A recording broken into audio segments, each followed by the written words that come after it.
Hello, everybody, and welcome to a GM-less game of Call of Cthulhu. And here today we have SpartaChris and Tails Knight, who is below me. Say hi, everybody, and introduce your characters. Hi, I'm Tails, and I'm playing Jacob Augustine, something of a nerd and engineer, bit of a book nerd, and comes from a little farm with country animals and cute dogs. And we're gonna see how he follows this interesting thread from here. We're about to find out. All right, SpartaChris. I am SpartaChris, and I am playing Archie or Archibald Richardson, a private investigator whose brother mysteriously disappeared long ago. Mother went insane and died in an institution not too far away from from our present location. My father drank himself to death, and I have not spoken to my younger sister since we parted ways when she went to go live with my mother's family. And I am here to investigate the mysterious death of a distant cousin who surprisingly had strange connections with a previous case that I was working on when I got the letter to come. Yes.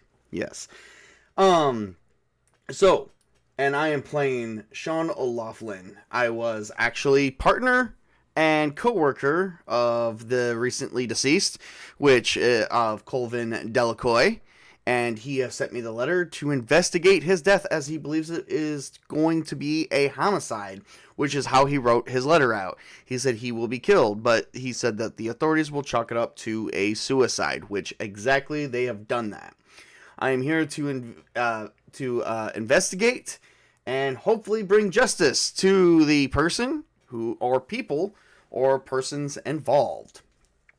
So before we begin, we are going to introduce Jacob Augustine into the area. He is from... I did not want to roll that at all, so I don't know what the hell it's rolling for. There we go. So, all right. So, Jacob Augustine is actually from Arkham, Massachusetts, same as me. How did he... Tails, tell me, how did your character get here? Given the fact he's an engineer, I'm pretty sure you probably would have a car. Yeah, I see him as the type to possess a motor vehicle of some type. Yeah, I will definitely give your character a car. Let me see here. Let me look up Because honestly, with his mechanical aptitude, if he hasn't purchased one, he probably built one. Probably, or he's probably the reason one is they're even built. I mean, you're currently 29 years old, and so I mean, you could probably have been doing this easily for roughly about 13 years. Let me see here. I'm gonna put a car on your character sheet. I just gotta find the right book. But let's describe. How would you have integrated yourself into, like, describe how your character would know a professor from Arkham, Massachusetts, and from the Miskatonic University. This is the person who was killed was a former professor, and his former study was ancient societies. Go ahead and explain how you would receive a letter. I think if you'd receive a letter tethered to a professor from the Miskatonic University, it would probably be because he was revisiting the library or something. Okay. And somebody would, approach him and be like, you're alumni and stuff, I know this. And this professor, and you had an association, well, maybe slides the envelope. That's how I'd imagine that scenario would go down. Okay. I'm going to roll for something because there was a time that we were actually, Sean O'Laughlin, that Sean and Colvin was actually doing a study in the library, and you might have accidentally snuck in on a private, you were probably, maybe you were researching the effects of lightning or something like that, because you're an engineer, and your thing is to develop new technologies, and we accidentally locked you in with us while studying one of our most private endeavors that we were trying to unfold and get our name in the paper. So let's see here. We're going to say unsure 50-50, I think would be fair. Yes, that's exactly how it happened. And you actually was there when we were actually translating some different language transcripts. Possibly, it could be that Sean and Colvin were going over maybe some ancient engineering techniques that was related to your research, and just so happened that Jacob kind of had some input while he was walking by. Could have been. But remember, that was also private, that was a private matter, so he pretty much got locked in with us. I know, that's what I'm saying, is that he was kind of walking by, he overheard, and he interjected. Fair enough. So Colvin probably figured out because you've never really moved, and this was years ago, and Colvin has sent you a letter stating that he is about to face an untimely demise, and not to believe everything with your eyes, as that you are an engineer and a scientist. You believing in a higher power probably isn't a thing. He believes that there's something. It's too integrated with everything to actually be something of notable, like a fish and water type of thing. Right. So you arrive. So you leave around the same time, and you drove to Rockport, Massachusetts. And while in Rockport, before you did go to Rockport, Massachusetts, you actually was present for the death of Janietta Staunton, which is Sean's wife. And the autopsy proved natural causes, but of course something does linger in Sean's head. What is your take on that, the death of his wife? You may have not been present for her exact death, but you knew who she was.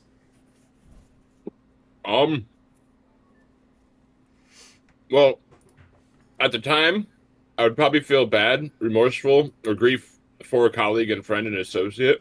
Mm-hmm. But then with this letter, my mind would probably retrace the events and see it as strangely suspicious, especially if it was like fairly recently. Okay. Yeah, so somehow it is safe to say that somehow this death, Sean's wife's death and Colvin's death, is somehow connected. Interesting. Along with the death of the younger brother from my previous case that I got before I came here. But you're the only one that knows about it. Sean doesn't know about it, and neither does Jacob. The only one who knows about it so far. Exactly. Yes, I was gonna say is I'm pretty sure that probably brought it up in our last session when I discovered that little bit, or do you think I kept quiet about it?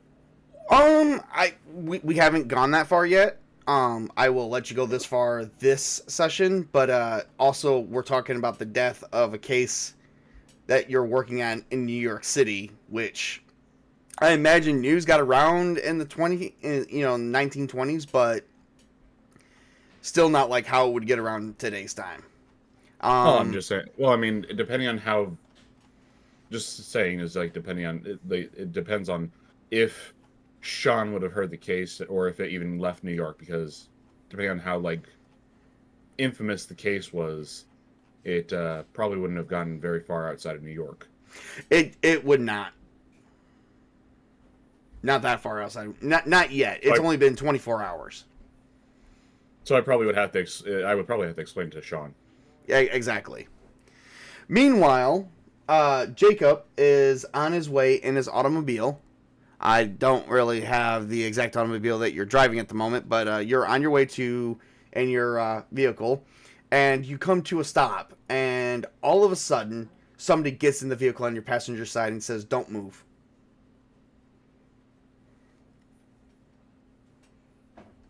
Well, eventually I'm going to have to move because a police officer will question why my vehicle is parked in the street.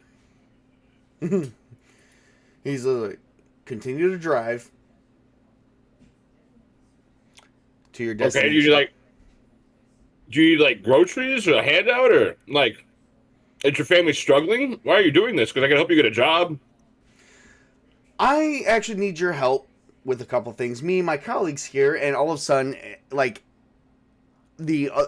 I imagine these cars are usually 2 doors, but I imagine they could have 4 doors, and some people actually got in the back, and he's like, "We just need your help to commandeer some vehicles, and no, we're not struggling. It's a matter of life or death. Continue to drive to your destination, please." Well, this is an interesting take. Very much so. Should I roll for driving then? No, you're good. Because you're just gonna drive normally until you pull up to a house that is the mansion where you see one other vehicle, 2 other vehicles actually, and 2 men get out, and he says, "Take your bags, go up to the door, knock on the door."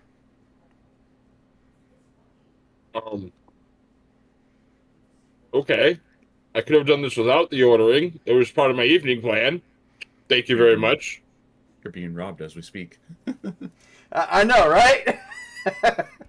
So as you get out, go ahead, explain how you get out. Oh, I just get out, grab my bags, I start walking towards the door. Oh, we couldn't afford a taxi ourselves. We need a cheap ride for our larceny. Ho, ho, ho, ho. Pretend to be normal. Yeah, just pretend to be normal. Knock, knock, knock. Well, as you knock, the vehicles have pulled off, and you are greeted by Esmond Ingham. Yes, who looks kind of cartoonish with that freaking arm, but deal with it. And he says, "May I help you?" Does Esmond notice the vehicles are gone? He does. Well, hang on. Let me roll a perception test on that. He doesn't have any skills for noticing. I'll just give him a nice, I don't know, maybe I'll just roll his intelligence. I'll make it hard. And I'll give him 1 thing because that's not really his primary focus. I'll make it a +1 disadvantage. He totally fucking failed. So no, he doesn't notice that they are gone. So therefore, he does not warn you. I'm here because I was at the Miskatonic University recently, and I received a summons. Ah, yes, you are Jacob Augustine. We expected your arrival yesterday. Please come in. Okay. He invites you in. He's like, "I will take your bags. Unfortunately, you would be given the instead of one of the guest bedrooms, we would be giving you the couch." You know, I would like to highlight that while I'm proud of how you're carrying on after my colleague, he would have at least asked you to like double check the person before entering and offering an invite. Because what if I was, and then I waved my hands all wiggling my fingers hooky like some supernatural entity. All right, where's the couch? Esmond raises his eyebrow and points you to the seating room. And so meanwhile, as you're doing that, I imagine Sean and Archie would have spent the best part of the entire night just going over the books that they have studied. I would like to retire at some point to recover a little bit after being shot. Oh, that is true. That is true. So you probably went to sleep, but Sean is no stranger to burning the midnight oil. So I'm gonna roll for a disadvantage though, but I'm gonna make it a regular roll for my constitution of how well I have stayed up all night. I have fucking failed like a motherfucker. I'm gonna try and push that roll. After 5 minutes, your head all of a sudden hits the table and you're out like a light. It wasn't 5 minutes, but okay. He is in one of the guest bedrooms, just sitting at the desk. He's got drool coming down his lips, and he is just passed out. He was taking notes with ink and quill. You wake up to find that there is another guest in the house. And when he wakes up, he finds he's got his hair sticking up in a funny way. He also has a piece of paper stuck to his head. Have you dealt with like prime ink from Ink and Quill? That shit will stick to you like glue. Oh. Esmond points Jacob to the upstairs guest bedrooms where the other members of this investigation are up there waiting as they are studying a book. Do I get some hit points back? You get one hit. I already gifted your hit point. You go up from 6 to 8, I believe. Okay. So yes. Well, Archie, after Archie wakes up, he goes into Sean's room and finds him asleep, and he's like, "Wake up!" He is snoring like a motherfucker. He's like. Archie then shakes Sean roughly. "Come on, wake up!"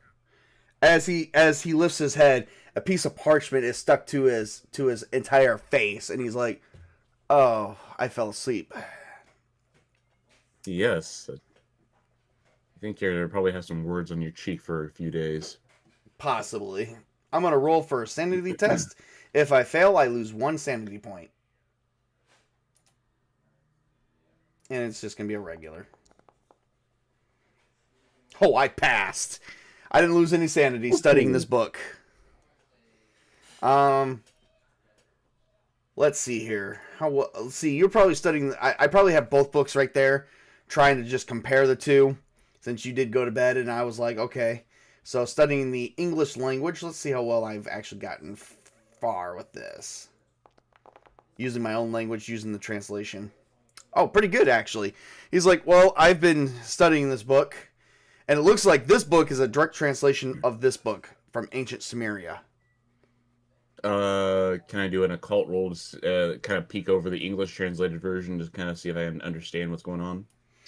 You can give me an occult roll. Regular? Regular. Oh, you've totally failed. You can do the following. You can push it or spend 48 luck points, which would drain you all the way down. If I push it? If you push it, you won't be able. If you push it and fail, you won't be able to do anything the rest of this session regarding this book. I mean, you'll be able to restudy over it, but you basically don't have any benchmarks towards it. I'll push it. See what happens. Well, you did succeed. Regular success. You do notice that in the English translation, it comes to the Book of Ibon. Oh, that is interesting. Mm-hmm. I've heard of this. I just never actually came across it. I've heard of it in some groups that I've made deals with in previous investigations. Didn't the Book of Ibon have some things of dark rituals and stuff like that from ancient Sumeria? Yes, that's what I've heard at least. It's stuff that long ago they tried to lock away and hide from the world. Just kind of curious about that. Anyway, as we're both talking, Jacob does enter the fray, and he does hear about us talking about the Book of Ibon. What does Jacob know about the Book of Ibon? Anything? I roll. Find out. Roll a D100, or you can either do an intelligence roll, or no, you don't even need to do that. You can roll an occult roll. Okay. And then you actually know a great deal about the Book of Ibon. That it's an ancient book filled with strange chronicles, stories, and summoning rituals, and potential spells. If you believe in such things. This is an interesting compendium of various occult hokey you have here. Who might you be? Turns and holds out his hand off for a shake. Jacob Augustine. Nice to meet you. Archie takes the hand and gives it a firm squeeze and a shake. Archibald Richardson. Sean O'Loughlin. Wait a minute. I remember you. You were accidentally locked in the library with us when me and the professor was actually translating our project. We had this special project a few years ago when he was alive. Oh, is that you?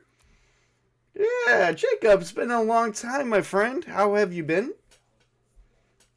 You know, grinding some gears, shaping some solenoids.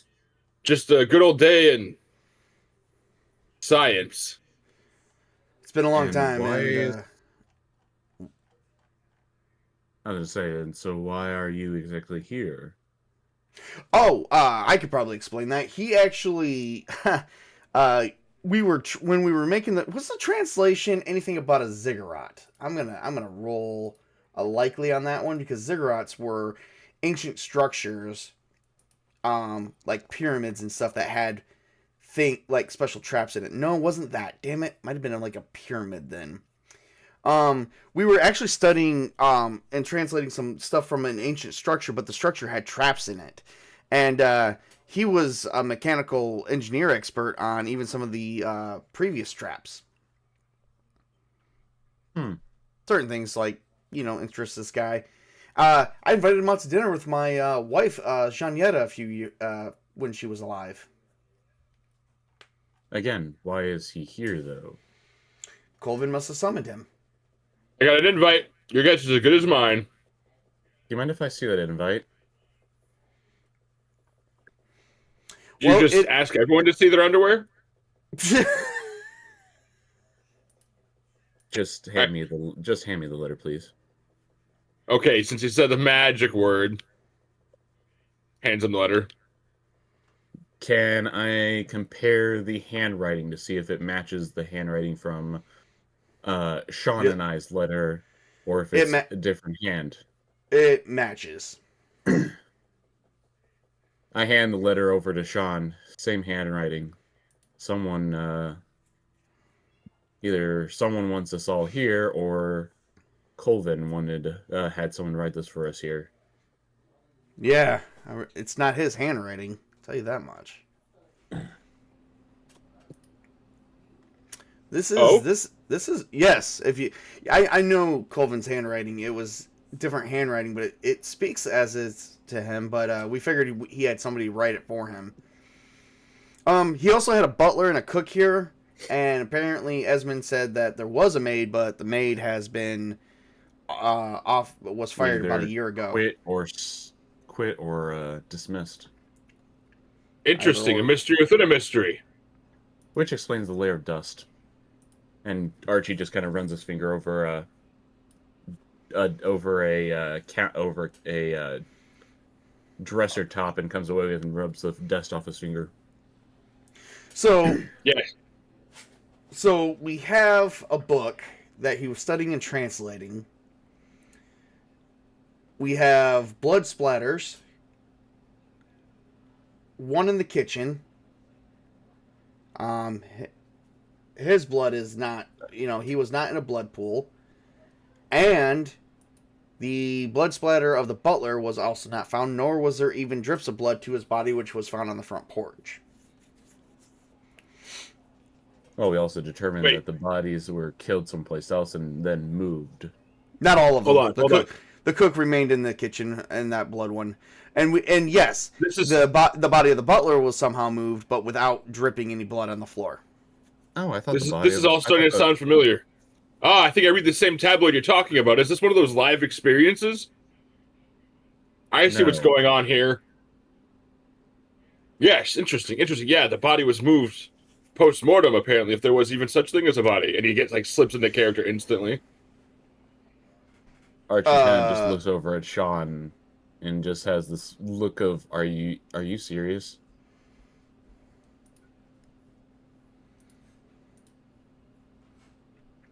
Okay, so let's see here. Let's recap some of our notes as Sean is looking at this. Both Archie and Jacob. I'm like, I don't know. He was less crazy years ago.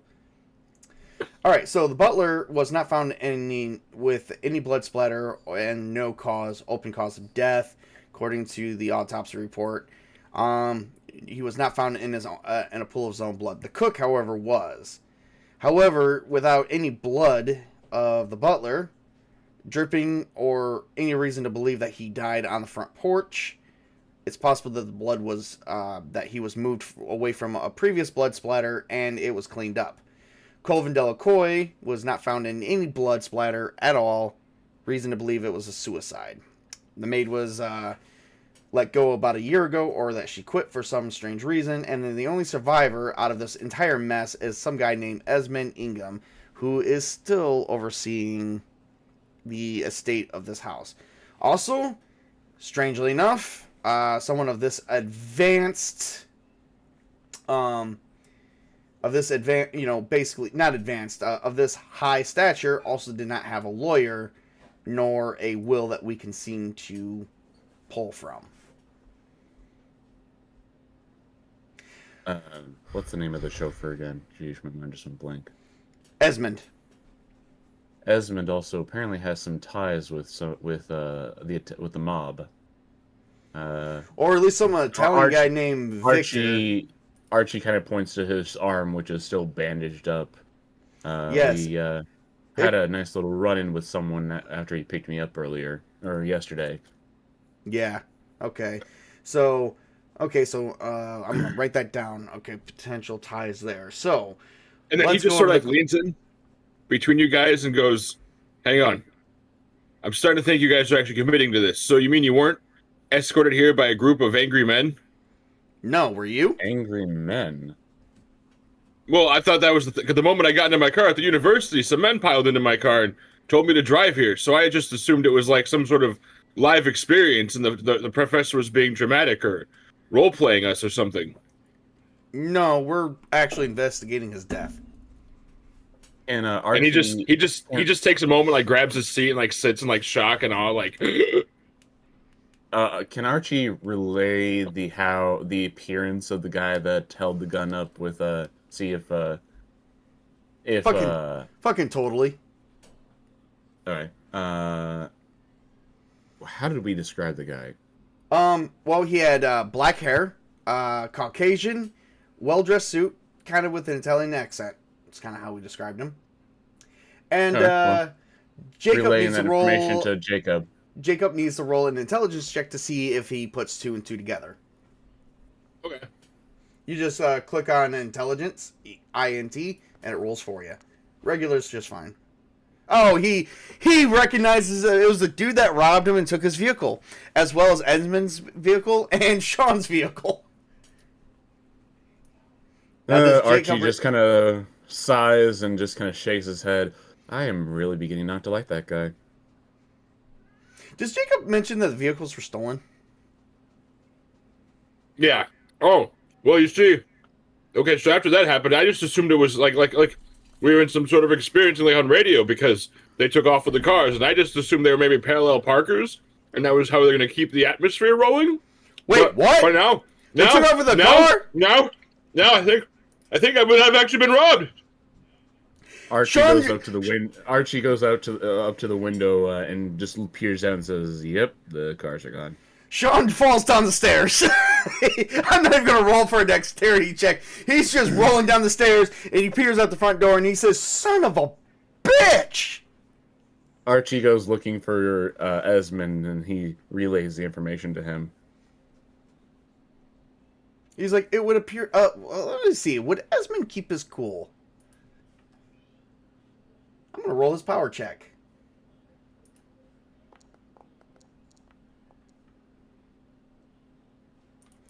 Oh, he ain't keeping us cool. He's like, He's pissed. yeah, he's mad. He's like, I did not notice. All right, so going over the clues, of which we do have written down, and Sean would have written down, it says, okay, going over clues. Clue 1, Cook was found dead in the pool of her own blood and blood splatters. Clue 2, the butler was nowhere near blood or blood splatters or a blood trail. Clue 3, Colvin was found in the same manner as the butler. His death was ruled as potential suicide.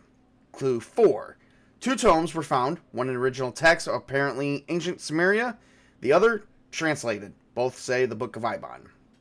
Clue 5, cryptic message was found in the butler's room. Clue 6, the Book of Ibon was found inside the butler's room. One of them, while the translated version was found in Colvin's private study. And the body... Oh, wait a minute. Would you have mentioned Clue 8? Or are you keeping that to yourself? Clue 8 is the body is the butler in Rockport and is the same person found dead in New York City. 2 different locations at once. That is something only Archie would know about. Did I remember to bring the file with me? I can't remember. Did we? You didn't. No. You left the file by accident. You didn't think it had anything to do with this. All right. Well then, Archie. I think Archie will keep that to himself for now. For the meantime, just. So then, the only other thing that Sean would have written down is Colvin Delacoy had no lawyer to handle his estate, and then number 10. Who the fuck is this Italian guy that keeps showing up everywhere? What is his role in this matter? Yeah. That's interesting. Yeah, he shot you in the arm, he robbed us, and took the car. But I've never had any run-in with him, and I drove here. Well, he wasn't originally aiming for me. He was aiming at Esmond, and I just merely saved Esmond's life. So Esmond has a connection with this guy. I think we need to speak in private. Archie looks over at Esmond and... Esmond's like, I will begin fixing breakfast for you, sirs. No, Esmond, I think you should explain here. Who is Actually, I think we should talk in person first and then include Esmond. Let him make the breakfast for a minute. Okay. Okay. I mean, we at least know that Esmond likes Archie after he saved his life. So right, but Sean is not trusting of Esmond right now. Is there like a pantry or like a refectory around here? I need to go get something. There is. Okay. You have the kitchen. You have the butler's pantry, which we established. He just like walks off. He walks off while you're in the middle of saying butlers to begin searching for a very, very, very hard liqueur to mentally process what just happened, what he just realized went on. Great, we got a drunk with us. So Sean directs Archie to his room, his guest room, and he shuts the door while probably not noticing that Jacob slipped away and started drinking heavily with some liquor. Not heavily. He's going to start with a couple of small rational shots. Oh, there we go. And then do you join them in the room eventually? Yeah, he'll go grab the alcohol, just like rummage for it, find something that's like 40 to 50%, and then head to where they're at with like the bottle and the glass, and like pour it in the glass and start drinking out of the bottle, though, like the shot for later type of thing. Trying to remember. He's got some trauma to process. 20. Because, like, you know, he just thought maybe they're just being hilarious pranksters from the university, someone pulling a... But now he realized that his life was in mortal danger, and his friendly professor is, in fact, dead. Fair enough. All right, so as you guys go into the room, Sean begins asking you guys, okay, do you think we should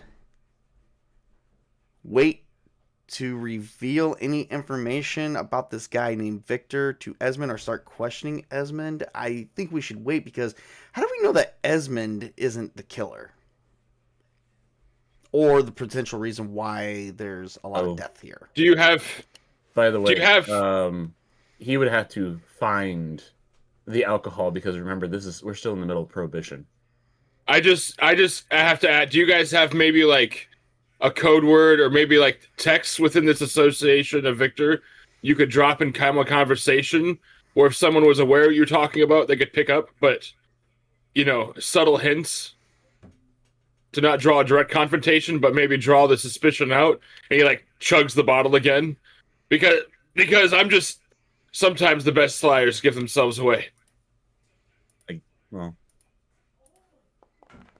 I mean, like I said, does he find the alcohol? Because like I said, he does. Yes. He does. He's a rich guy. The guy has brandy. It's very strong brandy. He's like, okay, so we need to figure out who this Victor guy is, which you two have encountered, but I have not. Well, he wasn't very much. He was friendly up until he tried to shoot Esmond.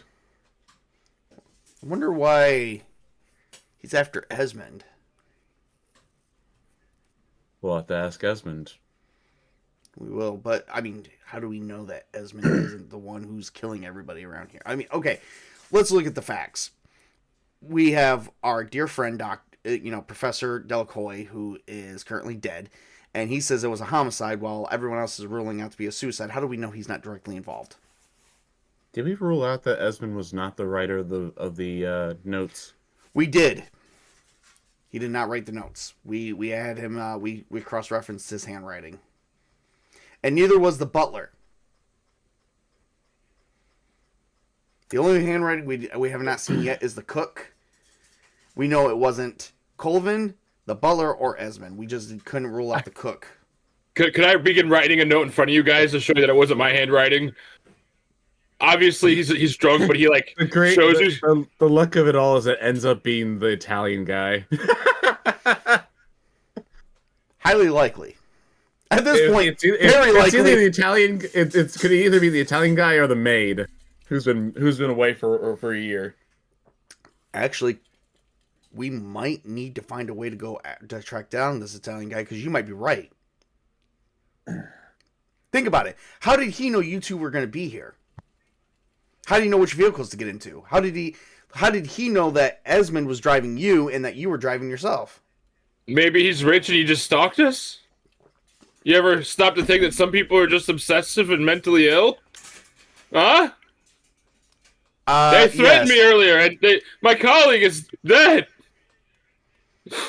She goes up and he slaps Jacob across the face to try and get some lucidity back to him. Okay. So why would you do that? And then they took our vehicles, so we have no way to get into town to track this guy down. Maybe he's close by.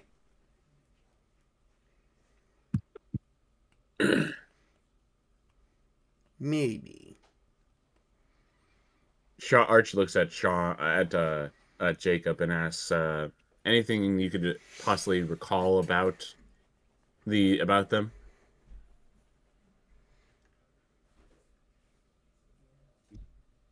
They were gruff, Italian. They sort of bailed in all at once and then told me to drive, and then said act like everything normal, and then told me to knock the door and go inside. So I just assumed that's why a prank crossed my mind before even he scrambles for the bottle. He starts chugging it again. Can I do a psychology roll to try and get him to calm down? Yeah, go ahead. Since he's drunk, I'm gonna make it hard. He's trembling and shaking the hand, so he's half spilling the alcohol on himself, but half drinking it because the anxiety is overwhelming him. Yeah, he ain't calming down, and you can only push it.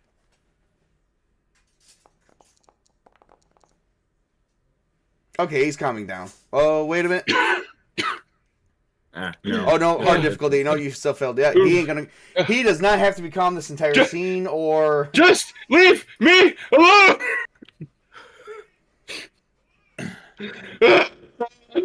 I feel like he should be losing some sanity there. Yeah, I'm gonna have him make me a sanity roll. Just because he's acting like that. Penalty.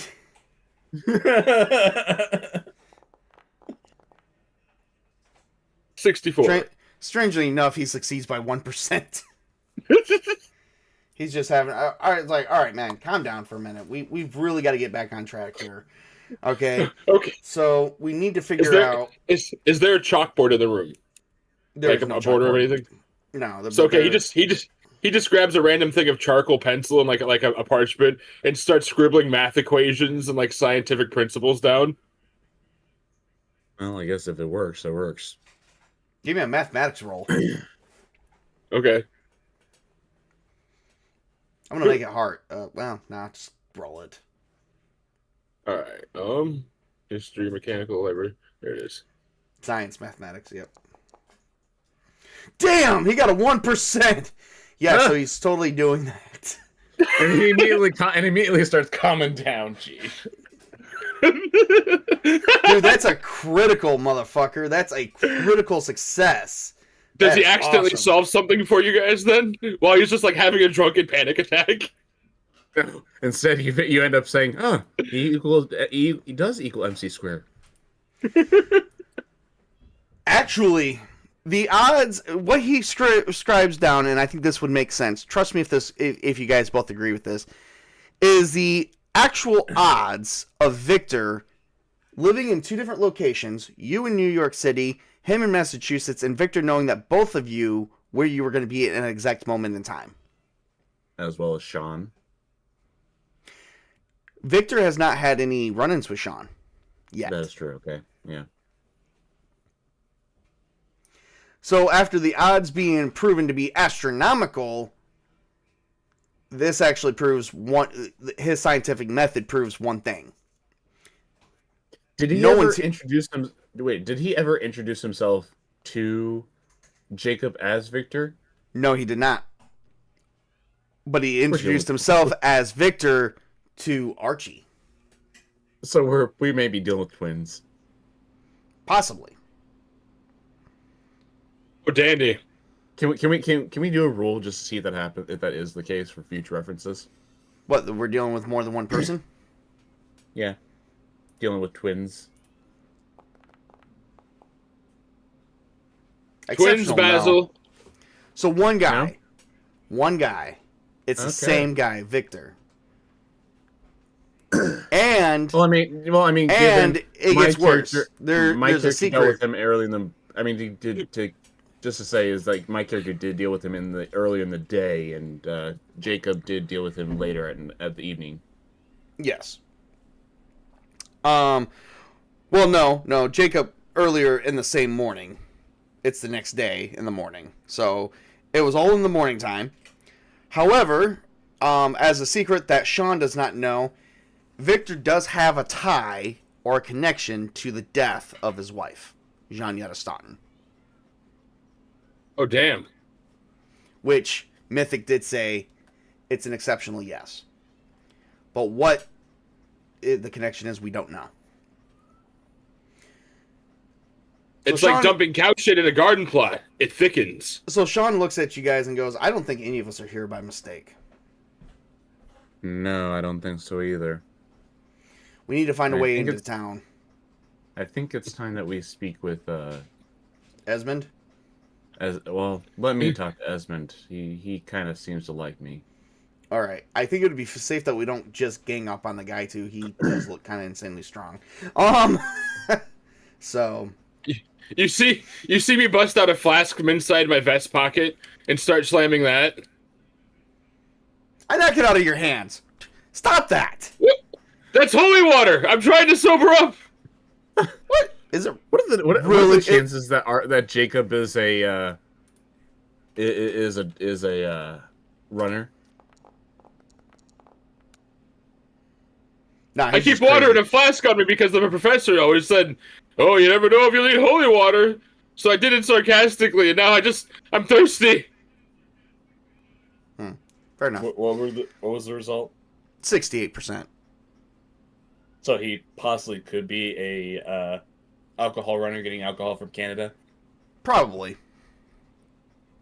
Or he probably saw something he doesn't want to talk about. We don't know much about his backstory or his ties to this entire thing, other than because he has not created a thread yet, a personal thread like the rest of us have. He has a dark secret. Man, I'm trying to have a character that one of those. Okay, I'll accept it. Okay, well, I guess we sit down to eat, and then when we're done eating, I go and talk with Esmond. Yep. See, dark secret. It's gonna be Jacob Augustine. You notice during dinner he specifically avoids alcohol and keeps it to like stuff with like antioxidants. Well, luckily for you, Esmond has made a fresh fresh cup of orange juice. Okay, so you go down and you talk with Esmond, and Esmond looks at you and says, "How can I help you, sir?" As he is, he's got orange juice, milk, and bagels, freshly made bagels, I believe. Would they make freshly made bagels? I mean, bread, maybe toast. 1929. He would Or have 28. to. He would have to probably go to the baker's, which would mean that he would have to use the horse and buggy, which we had previously established. Yes, so we do have a way into town. I was wondering about that. So he's more than just a chauffeur. He's also a footman. Okay, he's like, "How can I help you, sir?"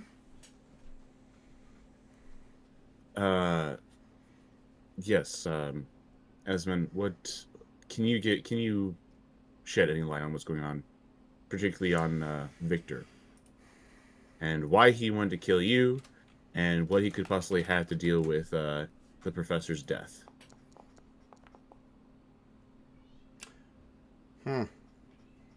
Okay. Let's see here.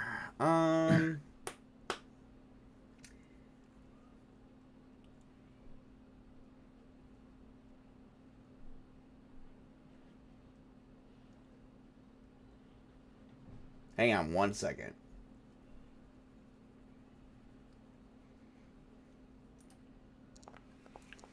I'm gonna come up with a twist. He knows Victor.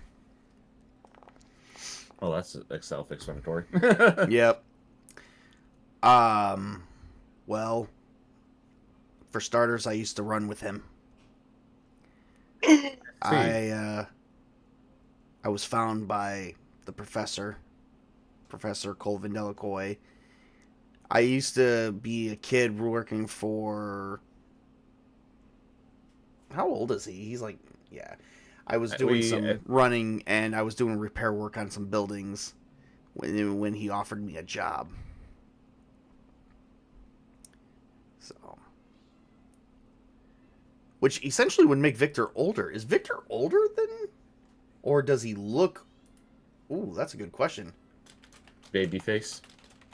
Like we did I think we did establish that Esmond has a baby face too. Yeah.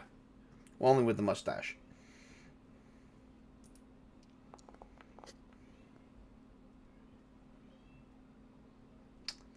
He's older. Huh. I've known Victor for a long time.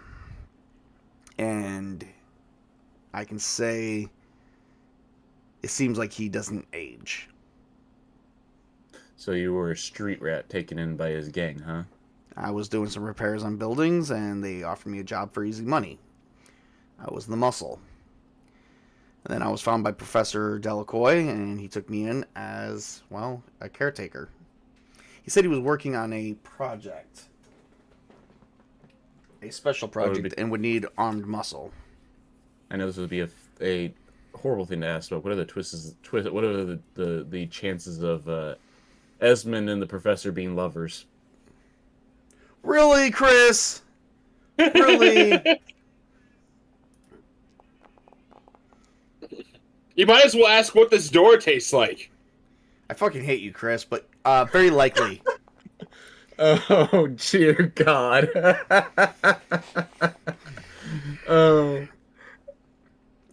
Oh my God. There was a well, Victor did eventually help and fund some of the professor's research, and they did use the misuse of business for pleasure while comforting each other and embracing each other's arms. This is the 1920s where that was taboo, so maybe Victor wasn't a fan of that when he heard of it. But Victor did anything the professor wanted because apparently, and vice versa, because apparently they did help each other. Oh my. Did Victor have any strange markings? Any symbols or strange markings on him, or show you any strange markings? We're gonna go with no, because that's what Mythic went with. No strange. There's no strange markings on him. I have no idea what you were talking about. My history with Victor is not of a good one. Maybe it's just good family pedigree. You're not in the scene. Yes, it's just him and I. Oh, okay, my bad. You're upstairs trying to get drunk while Sean's wrestling with you on the floor. No, I told you I was gonna be eating antioxidants and getting hydrated. That's his plan, man. So why would Victor be taking the vehicles? And why did he try to shoot you yesterday? Well, I'm not 100% sure. He thinks I'm a witness to a potential crime. This crime? And Archie kind of motions to the house. The cook could be ruled out as a homicide, but still doesn't explain how Delacoy was found dead. There was no toxins or poisons found in his bloodstream. And how could the butler be found dead on the front porch without a blood splatter or blood pool, and supposedly not his original place of death? I was not present. I was at the grocery, grabbing some odd-end supplies to store here for get-together the professor said he was going to have. And so you said that Victor does not age, or does not seem to have aged since your time of knowing him.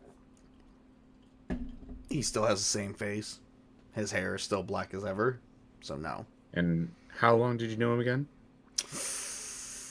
Since he was about a teenager, I'm going to say about 16. He is currently, and Esmond is currently 33.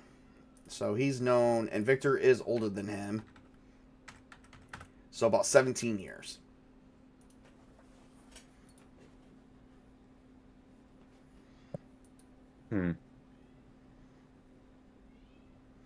Interesting. What other things have you done for Victor? Aside from a cleanup, nothing.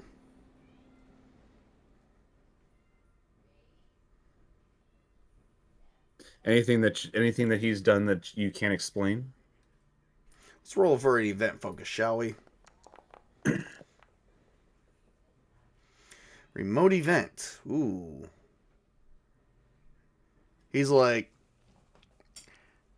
killed a few people.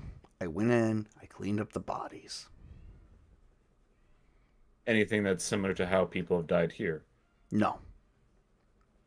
Not at all. Nothing unusual. No.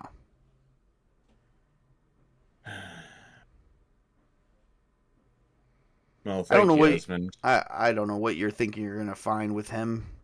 He's nothing but a troublemaker. Someone killed the professor. And how, we have no idea. Do you have anything of Victor's? Anything that he may have written on, or notes, journals, or anything of that nature that he could possibly want coming after you for?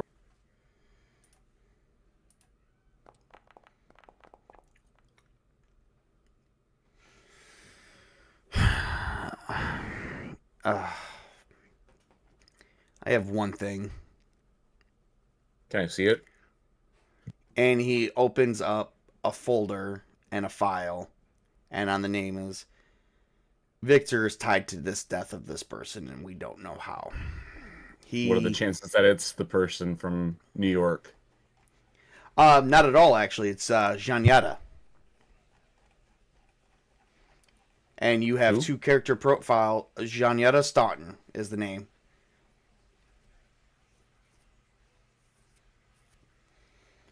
This is a girl that was killed in Massachusetts over in Arkham. Autopsy proved natural causes. But her husband is currently here. Her husband is Sean. Victor's tied to this somehow. Is there anything? Is there anything of Victor's? Is Victor's handwriting on the papers?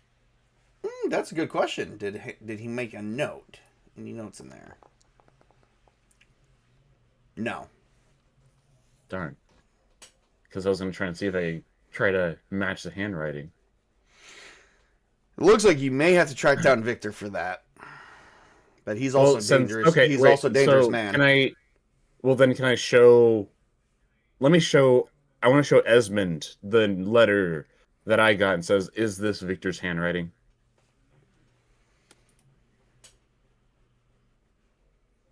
I'm going to ask 2 questions. It is not, or at least not to my knowledge.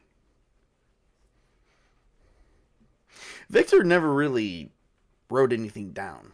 He said it was always evidence that would linger and get him caught. So either this isn't Victor's handwriting, or Victor always had someone write things for him. Yes. There is definitely a third party involved in this mess, and we don't even know who it is yet. I really can't think of anything else to ask. Well, you do have this note or this case file of Jenietta Stoughton that is Sean's wife, linked to Victor. So Victor is linked through multiple deaths throughout Massachusetts. Can I do a spot hidden to see if anything in the file pops out to me? Yeah. Regular? I'm gonna say regular, yeah. You do not find anything. It just looks like a normal case file.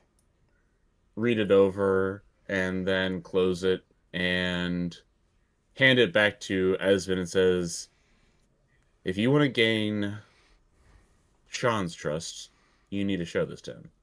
But I'll leave that up to you.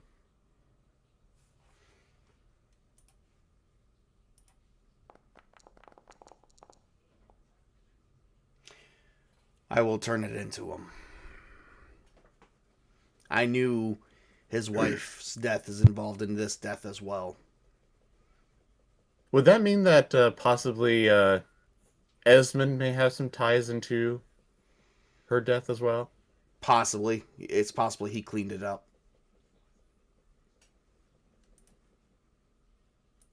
It's actually likely. Dun, dun, dun. Which also Tails would also have some knowledge of the death, wouldn't he? He wasn't but I'm not present here. for the death. He just knew her. Oh, okay. So, Well, then I'll help you with unloading breakfast for us all. so as breakfast is kind of being served, everyone comes and sits down. Jacob is still probably turning it up with this flask, which he says is holy water. No, Sean- it literally is. It literally is. Literally is holy water? Roll. It literally is. Yes. Roll. Do a roll. Like I said, because the professor was a paranoid person, so he kept it on him just to appease the professor. But he was realizing he was dehydrated, so he went to go drink water. Do a roll. I want to see a roll. I want to see a sanity roll for this one to see if that is holy water.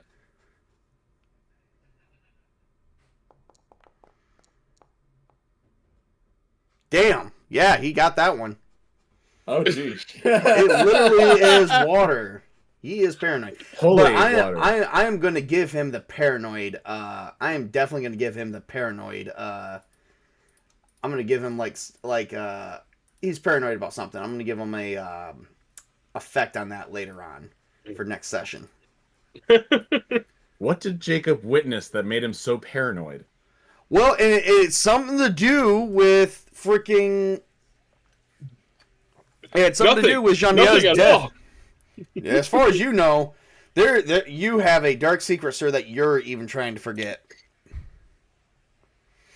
There's no such thing as secrets. Life is normal when you're in a lab. So as everyone sits down, Sean does notice the file, and he looks in and says, "This is my wife." Esmond, how did you come across this? Victor has a tie to the death of this woman. That is why Professor Delcoy sent an invitation to you to come out here, because not only can you help solve his death, the mystery of his death, but the mystery of your wife's death as well. I was never there to personally clean up after the death of your wife, but I'm usually called for such things. But not that one. Sean's going to do a power check. Because this is, and it's going to be a disadvantage because he's very emotional about it. And I'm going to up it to hard.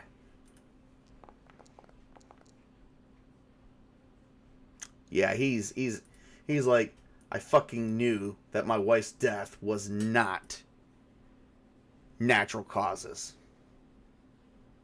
But you can't tell me how or not. Esmond, are we here?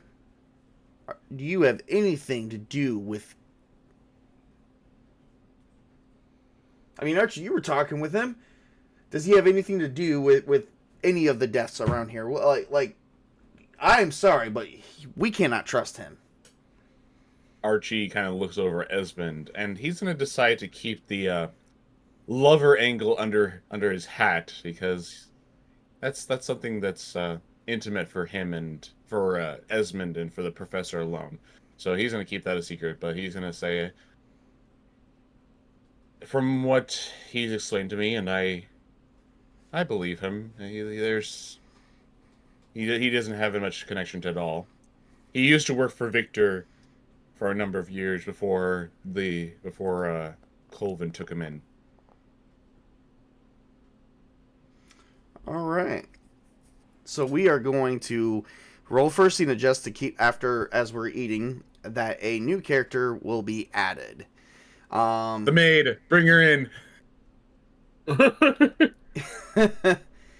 Let's see here. Let's get a couple descriptors for her. Emotional and playful. As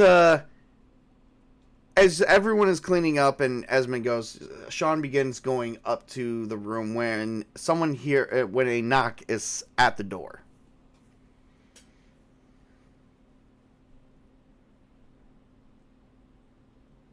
Does anyone answer the door?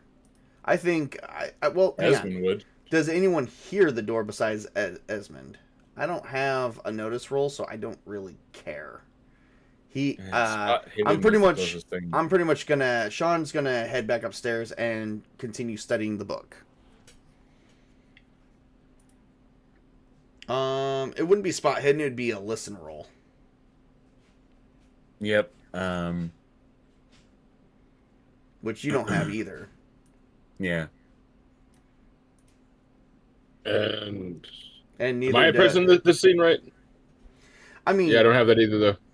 Yeah, so, I mean, we're kind of probably oblivious to the knock, but Esmond would answer the door because that's his, usually his MO on keeping track of everything. And he opens the door, and I'm going to need someone to roll, like, a listen. Like, if anyone's down on the same level, roll a listen check. You're going to have to beat the shitty part is you're going to have to beat the minimum, the base level, which is going to be hard. So for listen, it is going to be 20%. So someone just roll a D100. R//. Yep. /R. Yep. All right, you got it. I believe in you. Chris, I will let this go for 2 luck points. Oh, sure, why not? It's 2 fucking luck points. You're down to 48, sir. You hear Esmond whispering to someone saying, you really shouldn't be here. For a name, Sophie Burns. Sophie Burns? Okay, alright. Sophie, you really shouldn't be here. Esmond, I heard the professor is dead, and I know I haven't been on speaking terms with him for about a year now. I really need to come in and see what's going on and speak with the investigators. Archie's standing in the shadows and listening. Sophie, you really... No. Okay? Just let them continue their job. Let her in. Will do. And Archie steps out of the shadows and into the door, into the sun peering in from the doorway.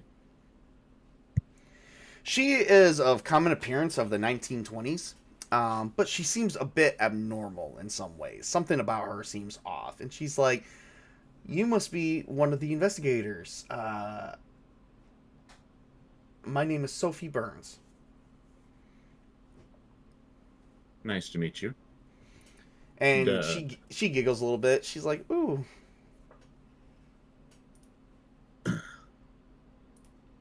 Come on in. She comes in and she's kind of in this common outfit. And she says, where would you like me? How old is she? That's a good question.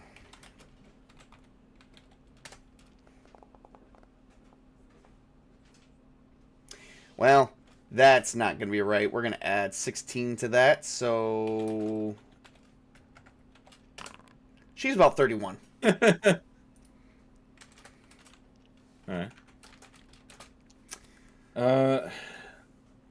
Trying to think of this way into the professor's study. Alright, so you guys go into the professor's study, which is, by the way, still a mess. An organized mess, but still a mess. Yeah. He'll motion her to sit down in a chair. She sits down and... What can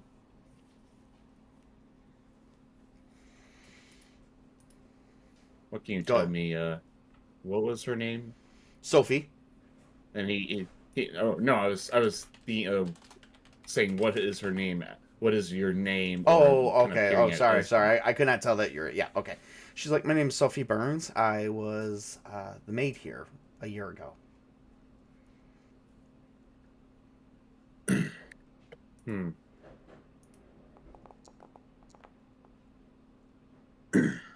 And why is it that you believe that you could help with what's going on here? Well, as you seemingly know, that the professor's death was ruled out as a suicide. But you think you have information that could help? I do. It's not a suicide, it's a homicide. Tell me what you know. Well, the professor was very worried about something. In the last year, he was working on a project translation of a strange book known as he called it the Book of Ibon. But he was stumbling upon some answers regarding the book, reasons why the book may have fallen into his lap.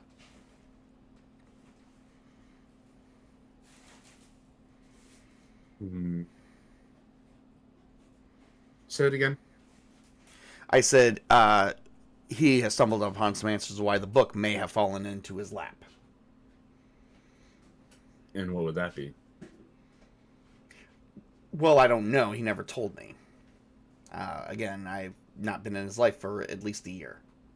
And why is that? I quit. I couldn't handle the constant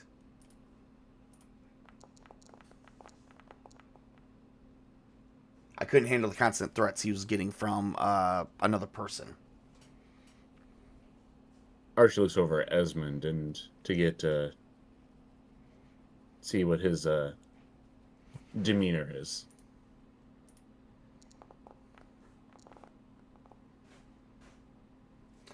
Esmond's demeanor is about the same, stone cold, I imagine. Okay. Let me see here.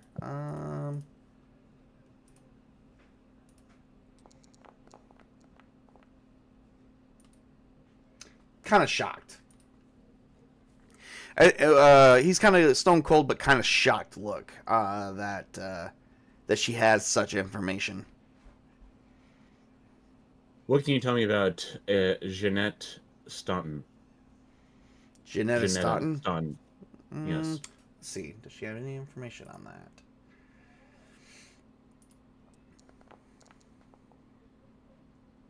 that? Nothing. I actually have never heard of her. And you know nothing about Victor. Okay. Trying to think of. I'm gonna come up with the last name so that we don't have to just call him constantly Victor. I'm pretty sure that Esmond probably. It's Esposito. Esposito. Okay. Yeah. Then, do you know anything about a Victor Esposito?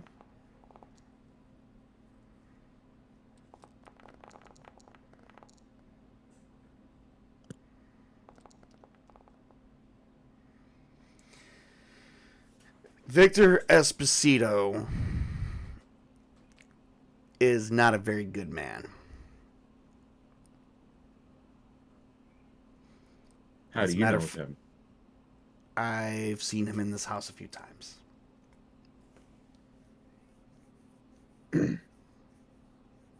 Interesting. Okay.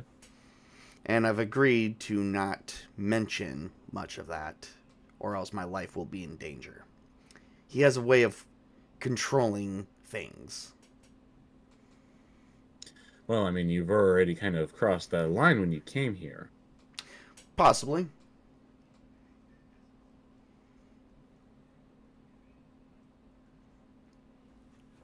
What can you tell me about what finally pushed you over the edge? To come here? Yeah.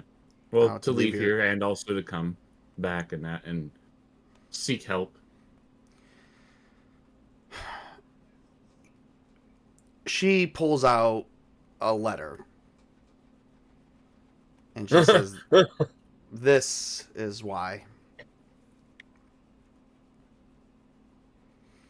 And you open up the letter, and the letter is broken up into several different parts.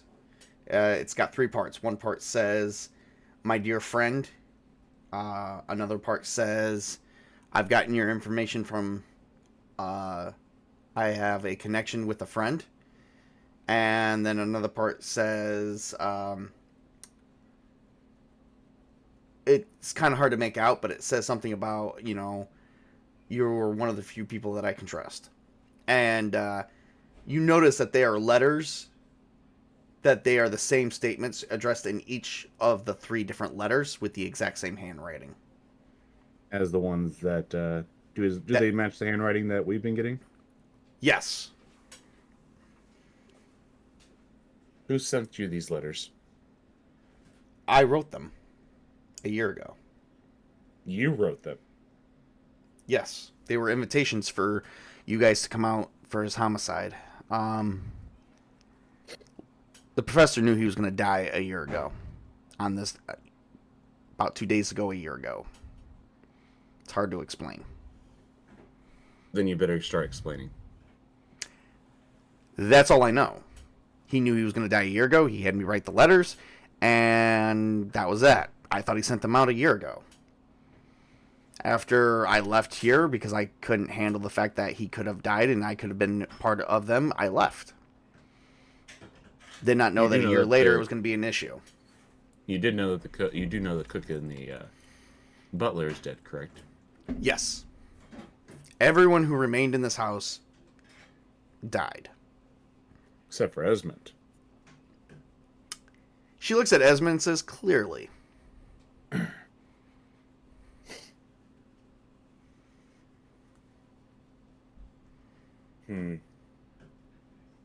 And there's nothing. What was the professor's demeanor when he had you write these letters for him? I don't know. He just knew his death was going to happen. Did he seem anxious? Did he seem excited? Did he seem upset?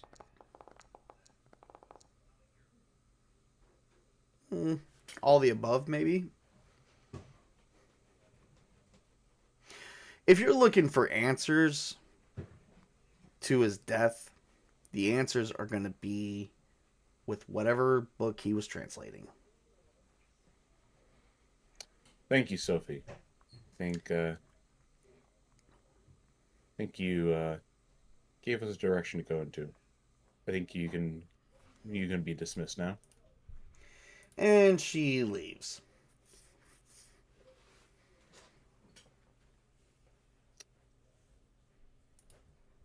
Archie goes to meet with Sean, and he relays the information that he heard, and then he looks over at the books and he says, "I think we should continue reading." That makes one of us. I think you should walk the property line. You and Jacob. I can't overexert myself too much. I actually have to get to changing the bandage right now. Somebody needs to walk the property line because I think we might be watched as we speak, and I think Esmond has more of a connection with this whole case than you think, and I don't think he needs to be trusted any longer. We'll have Esmond with Jacob walk the line together. Fair enough. And this is how I get strapped to a table and lose my legs again. Oh no, this is how you get strapped to a table and end up headless. No one's getting strapped to a fucking table. Good God. Yeah, this time it's actually going to be a chair. Oh, dear Lord. And the chair sits on a rotary axis where it waterboards you every 5 minutes. It just dips your face, and then you're back upright again. As the pendulum is slowly swinging down from above. And then a cuckoo bird pops out. Oh, jeez. Okay, yeah, so Archie goes relays that to and asks, we need someone to walk the property lines real quick.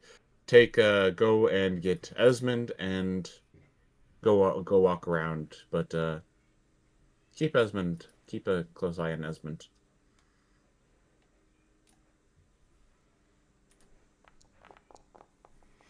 So as you're walking, Archie goes to replace his bandages.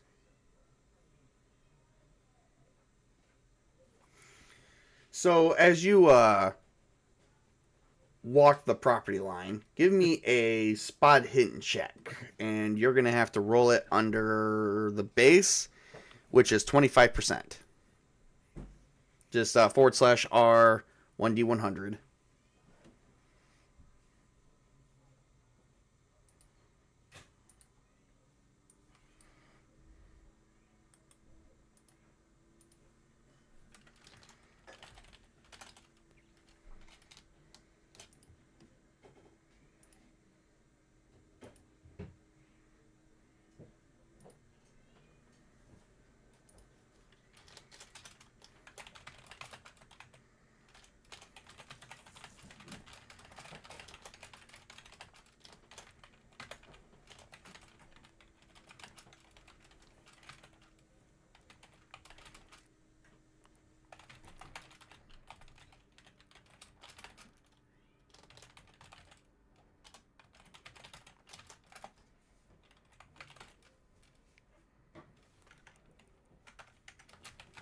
Tails? Did you roll that yet? 1D100? Yep. R1D100. 100. What? No, /R space 1D100. Oh, 1D100. Okay, that's why. I was like, what? How did I roll 100? 71? 71. Okay, and you had to roll under 25. So yeah, that would take up most of your luck points. You can push it if you'd like, which is going to be another D100.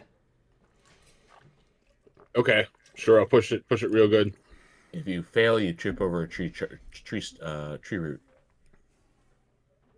Well, no, I don't want to.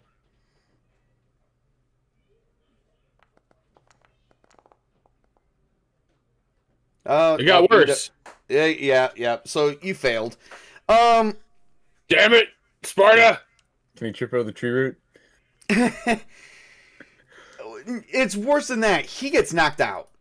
Like I said, damn it, Sparta! Someone came up behind him and knocked him out. This item strapped to a table, losing my legs. I already told y'all how this ends. We will come back to that in a moment. It's not unhealthy paranoia. It's healthy expectation at this point, fuckers. Sean would be spending the rest of the time going over the translations in the books, while Archie is probably taking a minute to fix his dressing and might be taking a light bath. Yeah, sure. You talking shit? Hopefully, no one drops a. Ooh.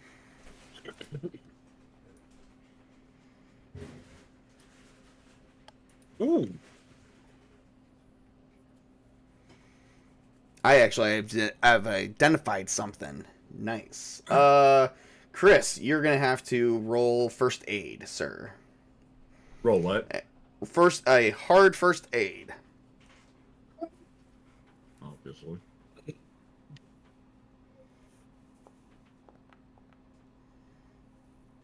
You're having a little hard time cleaning, but you notice time is passing. But we're gonna make it an extended action, and it's gonna basically make you pass, but you don't get to tick it off. You won't get any ticks for it, but you do manage to dress the dressing perfectly.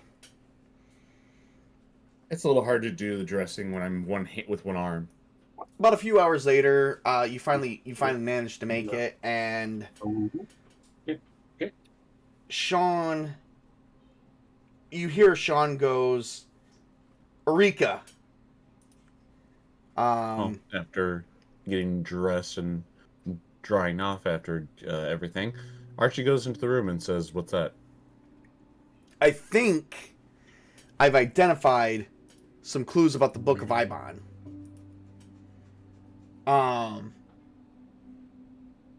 So the book basically has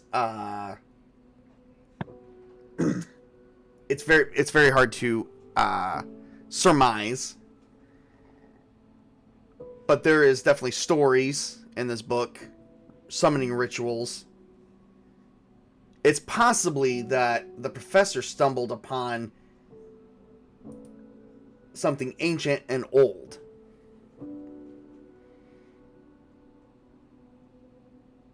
And something new at the same time.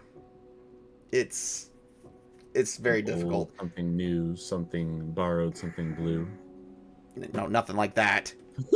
Nice try, asshole. It's just it's hard to nail down, but I think whatever killed him may not be possible. Can I do an occult roll to kind of look through the English translation? Well, Sean's going to explain it too. He says, so it talks about the emanation of Yoth. Yoth is another world, another plane of existence. It's possible, like, if this is proven true, we're not alone in the universe. Some people have been talking about that for a while. Well, he might have been wiped out. Maybe Victor found proof of this and probably killed him.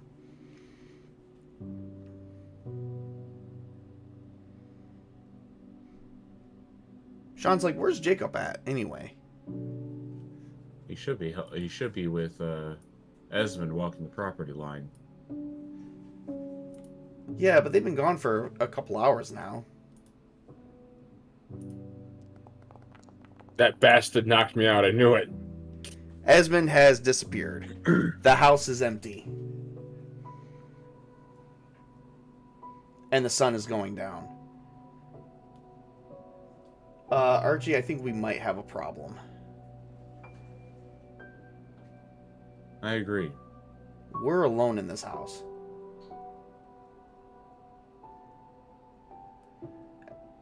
Sean checks all 3 floors. He screams out, Esmond! Esmond! Archie gets his Jacob! revolver and checks to make sure that there's bullets in it before he follows Sean. Sean has his out. I'm telling you, I think Esmond is definitely up to something.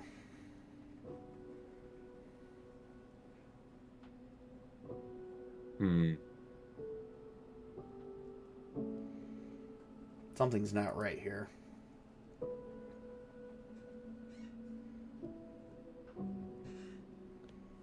Well, I guess we should go out and look for them. Alright, so if they were walking the property line, how much of the property did the professor own? Did we ever figure that out? No, we didn't. We never did.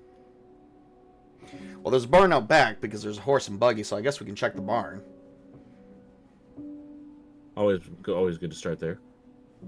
Very much so.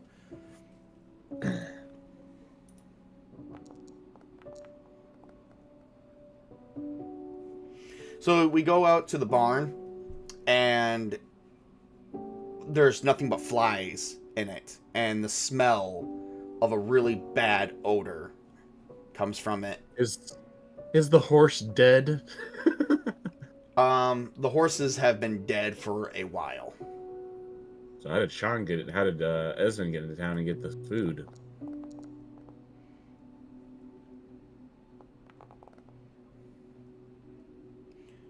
And he's like, well, he said Esmond's never gone into town the whole time we've been here, and he had that vehicle.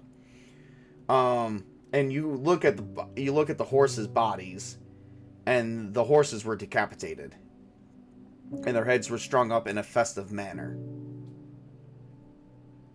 Can I do a spot hidden to see if there's anything going on? Anything else I can find in there?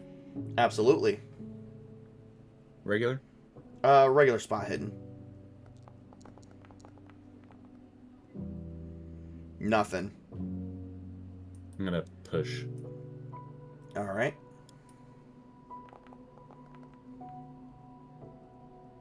Success. Okay, give me 1 second.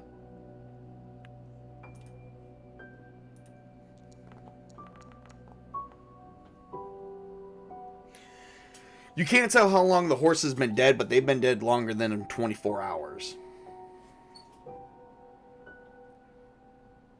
Blood. Blood is dried. It's all been blackened and coagulated. Sean's like, what the fuck could have done this? Who could have done this? Something involving Avon. And I'm telling you, Esmond knows more than he's letting on. What did The horses didn't fucking survive, Archie. The horses. Yep. What are the chances of maybe we finding the strung up corpse of the recently deceased maid? Or to your surprise, Victor himself. She's not in there. Highly unlikely. Because like she was, after all, afraid of coming back and telling us information. As you guys do look and see the corpses, there is blood dried and coagulated, and it is in the shape and it looks like it was like a festival in here. And in the middle, in the center, is a pentagram. So One this is some used kind in of occult ritual. figures. And it happened more than a day ago, which means it could have happened before we even got here. Jacob might be in danger. What if this is the place where the cook died, or the butler died? It's possible. But it's hard to tell. Everything is all mixed in now. Yeah. This place is a mess. Can Archie pull out the book and compare? Can I do an occult roll to pull out the English translation, compare notes to the Pentagram? Yes. And it totally is part of the Book of Ibon. It's a summoning ritual. Whatever happened, they summoned something here. And Regular? whoever they are. No, I'm not even making you roll for it. Okay. No. So- You do find that the symbol is in the book. And whatever it is, it's used for summoning rituals. Or sacrificial rituals. It could be used for both. Can we determine on what was summoned just by looking at the ritual itself? The book was not completely translated, so not quite. There's a lot still left. That is some of it's translated, some of it is not. It's gonna be hard to piece together. Well, I mean, what I mean is, could my mind just went blank.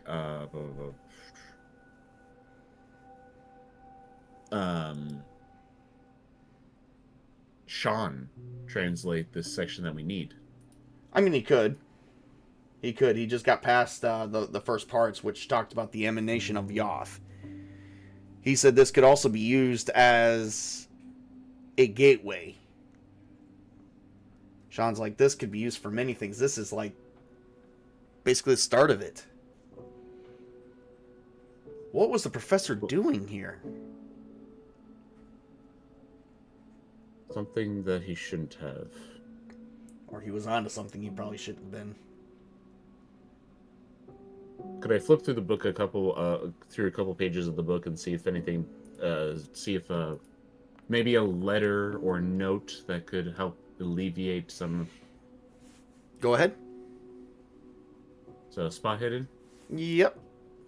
regular, or hard? I'm going to make it extreme. Oh, thank you. Which will lead... because unfortunately Mythic said no. Definitely not. Mythic said no, so if you would have gotten the extreme, I would have allowed a scene adjustment be made. Can I push and see if I can? You can definitely push.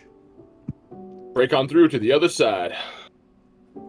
Oh, nice. So let's roll for a scene adjustment for this object here. Let's see. The book pages barely went into the emanation. It talks about the emanation of Yoth, which is it talks about how it's another world, and then that's it. It cuts off. The professor never made it that far. Archie will hand the book back to Sean and go finish this translation here. I'll continue looking for. Well, that's going to be extremely hard because I don't know much about Samaria, but with study, I can figure it out. It's going to take me hours, maybe days. Well, until we can figure out what's going on, that's all we got. We need to figure out where Jacob is. He went missing. So did Esmond. I will continue looking for Jacob. All right. I said Jason. Whoops. Jacob. Yep. All right. So give me a spot hidden roll. Regular? Regular.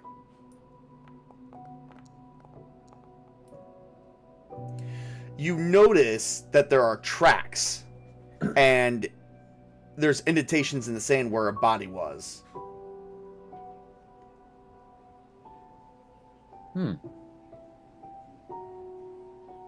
That all? But it doesn't lead anywhere. It leads off into the wilderness, but it looks like no one made any additional tracks.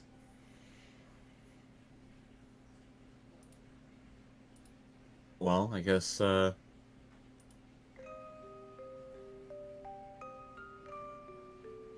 So there's nothing else I can determine from that. I can't. So what? We'll try to think. The only thing I think of is either going back to the manor or following the tracks for a little while. I mean, you can go past the tracks and see if maybe you run into them. Yeah, I guess I'll do that. All right.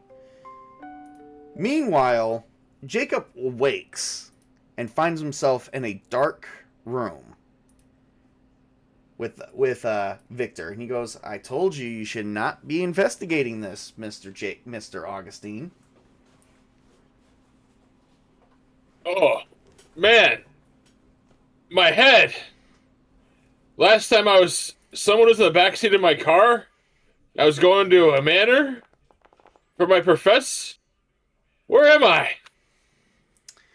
Then you hear a female's voice, and she says, "Well, somewhere where you can help us out." And you see the girl, Sophie Burns, and you see the guy who held the gun at you earlier that stole your vehicle, Victor. It's like, we kind of need your help with something. Okay, am I like tied to this chair, or am I just sitting there like... Oh no, you're tied to the chair. Hey, you're the guy that started my night with confusion. I remember you now. Oh, my head. Yeah, maybe you should not be drinking so much. Alright, that's enough. Maybe you shouldn't people at, like, you know, in their vehicles and be weird and stuff. Give me a strength roll.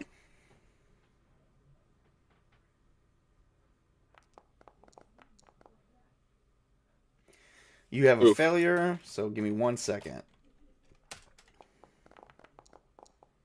Thanks, Dad. He smacks you. You barely feel it. He's like, "That's enough." That's what I'm trying to agree with you on. He backhands you again. "Stop it talking right now." Great. One guy that we kidnap happens to be the annoying one. So, you are Jacob Augustine, an engineer. You design many types of mechanical devices, as well as you know astronomy, chemistry, engineering, and mathematics, of which you have studied and transcripts from the Miskatonic University.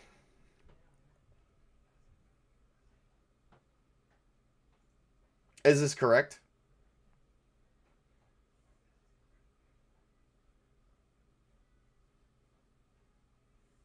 Jacob? Tails? Oh, I'm sorry. You told me to be quiet. I sort of zoned out for a second. I thought it was just like monologue or something. I thought we're acting like barbarians, so... You were talking to me, sir? Okay, I'm gonna fuck this guy up. Give me another strength roll. Well, first it's be quiet and now it's talk! I'm obviously hungover at this moment! What else do you want? Strength roll. And yelling is not making your head any better. Strength roll. Do. Regular.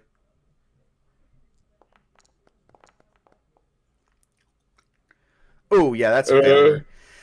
He punches you right in the face. You take 1 point of damage. Okay. Alright. Okay, that resume, it's mostly correct. You forgot to add human punching bag, you dolt!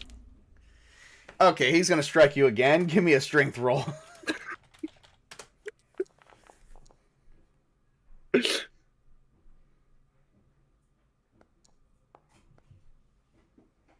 Oh, you take that one. He just smacks you.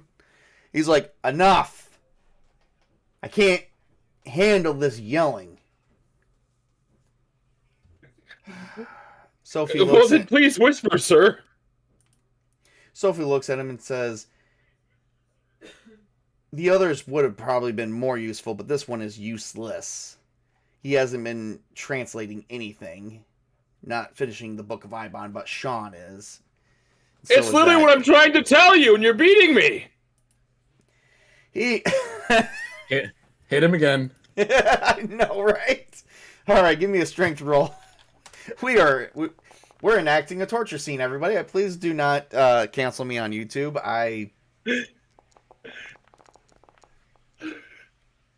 Oh yeah, he's definitely taking another D4 points of damage. He Oh, punches God. you again, and you take another point right to the face. Swollen eye and a bloody lip. Nothing major. He only took 2 points of damage out of 17. A little bit different than a gunshot wound. Okay. They know something about a book. Okay, there's this big book. Okay, the Book of Ibon, yes. No, Iceland.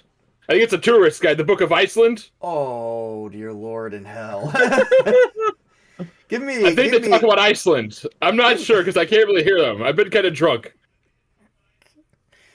Give me a power roll for that to see if they believe you and believing that you are stupid.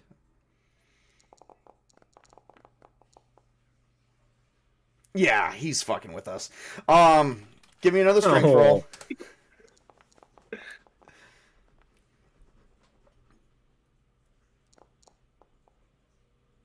Damn! He punches you and he's like, gotta crack my knuckle.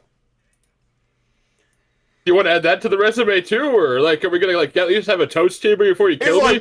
Can I at least have a drink? He's like, shut the fuck up, and he kicks you, and your chair tips all the way back, and all you see is immense darkness. He's like, Sophie, this asshole is fucking retarded. Beyond all belief. Why did we get... Who's more stupid, the guy arguing with a hungover drunk man, or the guy laying on the floor who got his ass kicked because he was drunk? All right, Sophie puts a rag in your mouth and gags you and ties everything. It's like, good. She's like, she's like,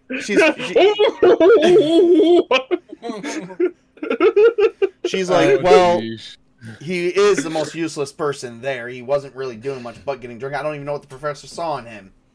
But they are almost done in translating the book. Good, because we're going to need it for our, well, situation. Should we turn him loose and maybe make this feel like a bad dream to him? I don't know. Would they turn him loose? Well, I think with all the deaths going around, I think they would probably kill him instead. Oh, they're not gonna turn him loose yet. Yeah, he's captured. Wow. Talk about separating the party. Chris, give me a hard spot hidden check.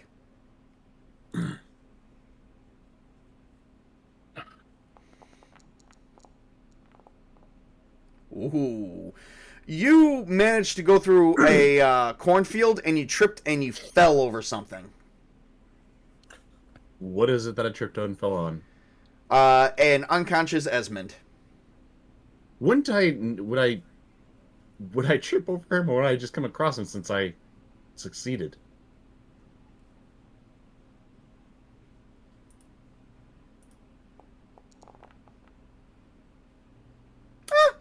You would have just came across him. Okay, fine. You didn't trip over him. Loser. Anyway. Don't even trip, dog. So Esmond's unconscious? Yes. While at the same time being in the barn with Tails, with Jacob. No, that's Victor and Sophie. Oh, okay.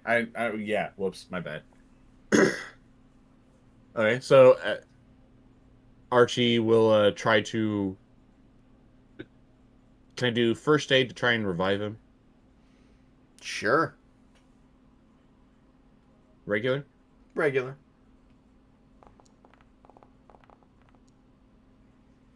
God damn. You are just getting the rolls. So he wakes up, he's like, Master Archie. What happened? I was knocked out, and that's all I know. And I was with Master Jacob, just patrolling the grounds. You don't remember anything else? No, not at all. Was it possible that he could have seen Sophie, who distracted him from being attacked? I'm going to say unlikely to that.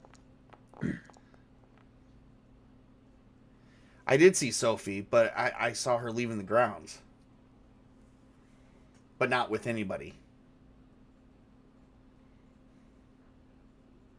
Why? So, could we say that she was out here instead of walking off the driveway? No, she was walking off the grounds.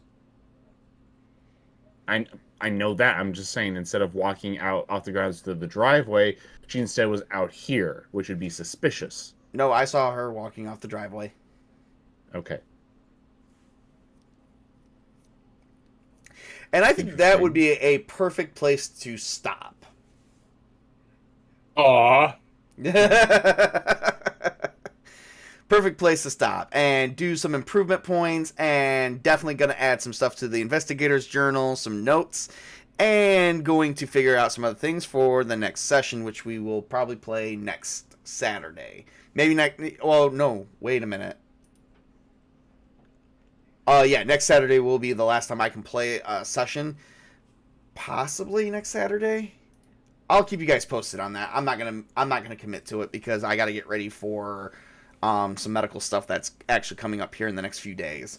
So let's stop it right here. We're gonna write down the notes. I'm gonna take the notes down, and we will figure out the next part of this, which will be occurring at nighttime. It's currently gonna be about 9 o'clock at night, and it's gonna be dark. So for those who joined, thank you for joining us. Tails, it was really fun to have you, although you did have an annoying character. Let's scale it back a bit. But also, you're about to be tortured. You're already ball gagged and tortured, so I guess I can't really. I'm sticking to his traits, and he's currently breaking out of denial. We have found some additional clues, but nothing major. I'm going to up the chaos factor to 6, so we're going to make life a little scary next time. As that, we need to make Tails very scared. So there we go. For those who joined, thank you for joining us. Thank you guys for coming, and have a great and wonderful weekend.